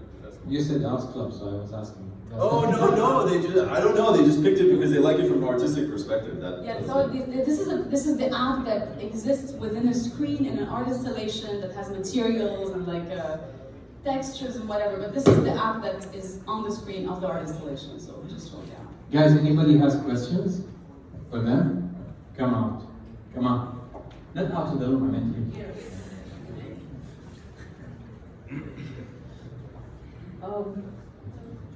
I wanted to ask about your target audience. I don't think you touched base on that. So who are you after? Who are your users? What's the demo? Yeah, so now I want to disrupt the existing video on demand fitness market. So that's the main target. So there's, as I said, it's a $4.2 billion market expected to grow, and users is around 600 million users globally. So, yeah. Well, existing users of, existing users of applications, virtual yoga and fitness applications. which are like what are There's Alo Moves, Nike Training Club, Apple Fitness, Freeletics, Asana Rebel. There's many companies like this that are doing it. And why should they choose you? What's the competitive advantage? Because you can actually speak to your instructor and get feedback from them. And this is the main input. And then this can easily be integrated with AI and provide a lot of benefits back to the user on their performance. They could be doing the same thing, so then it really comes down to the question of how much are you making use of that data input to make it as accurate. Yeah, so many people are leveraging data in crazy ways to provide insights to people from health and fitness. So our unique selling point is hyper-realistic avatars, and once this can develop more and secure funding, then develop the same analytics that are there with many of the other platforms that already exist. So that's the plan. So there is another startup in this community. It's not doing exactly this, but it's relevant, which is Kinestics. Nikita. So what Nikita does is he has an SDK. It goes into any app. It looks at you as you do the exercise. It can tell you if you're doing it right or wrong. It even works for yoga and anything else. And it can also estimate the calorie burn as well. Okay. So they don't do it as an app. They just license it to other companies to do it. I think they just built a partnership with Whoop now. Whoop wants to start offering experiences onto their apps. So I think if you speak to Nikita, he might connect you as well if you want to go bundle up with that. Because Whoop is looking for content right now, as well as Ultra Human. Okay. Both of them. So. Yeah, no, it would be great to touch base. Anybody else? Anything? Anybody wants to invest? Okay, have a question? I think they're going to start soon. I think all these people are going to start soon, but they have existing technology platforms that aren't built on leveraging hyper-realistic avatars, so it will probably take a lot of time for them to redo everything they have, or they'll find another company who's doing it and acquire them. This is my thoughts. Anybody else? Somebody here? So I have to go on. No? A recommendation? Go ahead. Have you ever thought about launching this platform on Metaverse? I started it as a metaverse idea, like yoga and healing in the metaverse, but I went away from this idea because I thought it would make more sense to target an actual existing user base that already is using apps and kind of disrupt it from this way. So when it started like this, actually. By the way, I tried, for the first time today, I tried virtual reality paddle. Honestly, it's amazing. Like you wear a thingy, and you have a thingy, and and the thingy, when the ball comes in, it actually feels like the real thing. So, I mean, yeah, but I mean, honestly, I'm a fan because I've seen this kind of growth. I know it's not your typical startup model, but it is an area that is neglected, that has huge demand. You don't know how many people actually are using all these apps at home, for yoga, for Pilates, for health. We have used it here. So, Freeletics, a lot of people are actually... It's actually can go way bigger than this. Imagine like you are doing the workout of Cristiano Ronaldo. Exactly. Or even like you have this on YouTube now, it's going huge, like some tricks of Ronaldinho or all those football players. And Jiu-Jitsu, I don't see it, I'm not a yoga person, you can see. So, but I can see it differently, like definitely if I will be interested like to know the workout of Ronaldo, for example, I will be the first person to download the app and see how he's doing the workout and do it personally, something like that. Yeah, no, I agree that there's like so many use cases, even like music and things like this, but I just needed to pick one to focus on it to try and get investment. And by the way, telemedicine physiotherapy. Which one? Telemedicine, physiotherapy. So remote doctors, physiotherapy is a huge area that is still not tapped, and insurance going crazy money on this. All insurance companies are hitting it with money.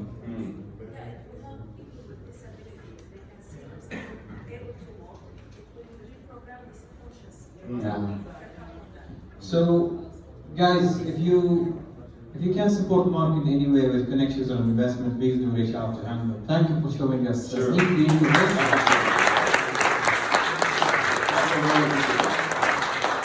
And welcome to unemployment. I mean, 2009.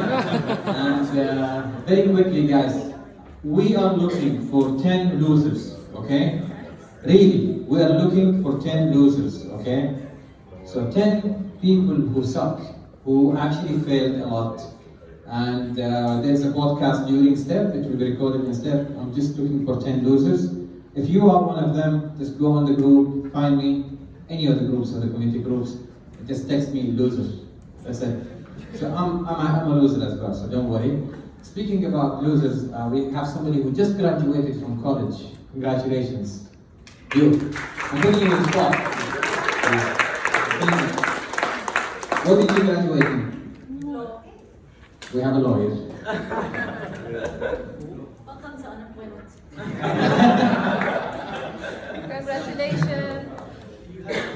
Are you gonna, did you decide what you wanna do? Like commercial law or anything? Corporate law, nice. Nice. If you are looking for firms to intern in, not joking, now serious. I know one and Mark knows one. Hoops. Yeah, Hoops.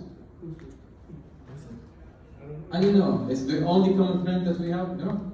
Who? Yeah. Ah, no. Yeah, I spent a lot of time with her in December, but we didn't talk that much about. And Suhaib as well. Suhaib, yeah. Yeah. So, anyways, if you're looking for an intern in corporate law here in the region, I think both of us and some other people could help. But really good firms like Taylor Wessing, HMCO, those guys. So, guys, thank you so much. Please don't forget to sign up for the demo, and for the demo day. Don't forget to think about the startups here. How can you help them or invest in them, or I don't know, come up and merge Arabic language learning with yoga. And scan your QR code there, and for those who doesn't mind to talk about their losses, come to me. One last thing, there are people who are going now to High Five. Yes! So High Five. You're not going?